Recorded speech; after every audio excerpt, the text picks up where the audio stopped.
नमस्कार। The eco of India news channel में आपका स्वागत है। मैं राकेश चंद्रलाल। साथियों, इन दिनों सड़कों को लेकर लोगों को काफी समस्याओं का सामना करना पड़ रहा है। सड़कें इतनी खराब हो चली हैं कि लोगों का आना जाना, वाहनों का चलना और वाहनों का गुजरना काफी मुश्किल हो रही है और उबाड़ खबाड़ वाले रास्तों के ऊपर से होकर गुजरना पड़ रहा है। बारिश की वजह से सड़कें इतनी खराब हो चुकी हैं कि अब वहां पर चलना फिरना भी मुश्किल हो गया है। वाहनों का तो बात ही अलग होता है। दुर्गा पूजा उत्सव समाप्त हो गया है, लेकिन दुर्गा पूजा के दौरान भी और भारी बारिश के कारण, लगातार बारिश के कारण काम में अवरोध उत्पन्न हुआ।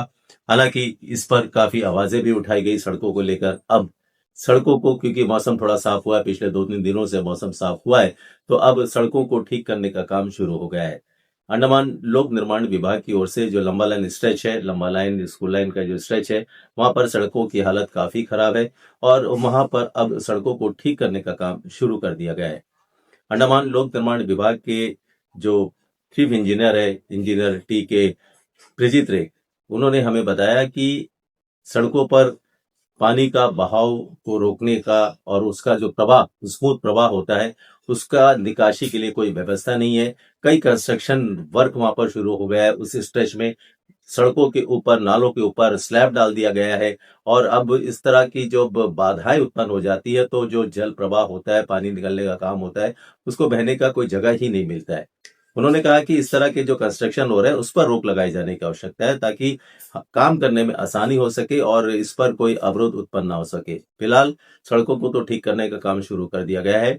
इसके अलावा उन्होंने ये भी बताया कि जो चातम ब्रिज का जो मरम्मत कार्य है, उसको मरम्मत करने का जिम्मा पीडब्ल्यूडी को दिया गया है। तो ऐसे में जब तक आईआईटी चेन्नई से जो विस्तृत रिपोर्ट, फाइनल रिपोर्ट जब तक नहीं मिलती है, तब तक हमें इंतजार करना पड़ेगा। लेकिन मरम्मत कार्य चाटम पुल का होगा अवश्य। इसके अलावा हम आपको एक जल्दी आने वाले सप्ताह में हम कुछ बड़ी जानकारी भी देने जा रहे हैं पुल को लेकर। जो ब्रिज बनने की बात है, उसको लेकर भी हम आपको आने वाले सप्ताह में एक बड़ी जानकारी देंगे कि कौन जगह पर कौन सा पुल बनेगा और इसके लिए डीपीआर का काम जो है वो शुरू हो चुका है। ये मैं आपको जानकारी दे रहा हूं कि डीपीआर बनाने का काम जो है वो शुरू हो चुका है और पुल निर्माण को लेकर, तो कहां पर पुल बनेगा, किसके लिए डीपीआर तैयार हो रहा है, ये मैं आने वाले सप्ताह में, हो सकता है मोस्ट प्रोबेबली आने वाले सप्ताह में, मंडे टू फ्राइडे के अंदर में मैं आपको ये अपडेट अवश्य दूंगा। तब तक के लिए बहुत बहुत धन्यवाद। नमस्कार।